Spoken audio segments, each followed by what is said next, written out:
ভাগবত গীতায় মোট 18টি অধ্যায় ও 700টি শ্লোক আছে।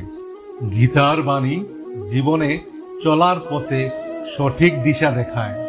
সঠিক সময়ে সঠিক সিদ্ধান্ত কিভাবে নেবেন গীতায় বলে দিয়েছেন স্বয়ং শ্রীকৃষ্ণ। তাহলে দেরি না করে জানা যাক কিভাবে সঠিক সিদ্ধান্ত নিতে হয় জীবনে।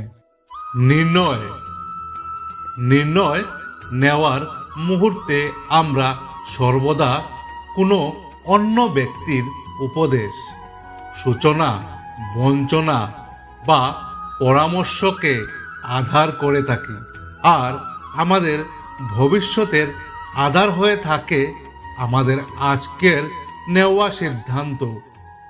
তাহলে কি আমাদের ভবিষ্যৎ অন্য ব্যক্তির পরামর্শ, কোনো অন্য ব্যক্তির দেওয়া উপদেশের ফল? তবে কি আমাদের সম্পূর্ণ জীবন কোনো ব্যক্তির বুদ্ধির পরিণাম? আমরা কি কখনো বিচার করেছি?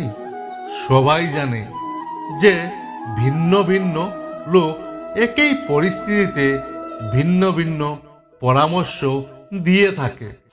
মন্দিরে দাঁড়ানো ভক্ত বলে দান করা উচিত, আর চোর বলে যদি সুযোগ পাওয়া যায় তবে ওই মূর্তির গহনা চুরি করা উচিত। ধার্মিক হৃদয় ধার্মিক উপদেশ দিয়ে থাকে, আর অধর্মে ভরা হৃদয় অধার্মিক উপদেশ দেয়।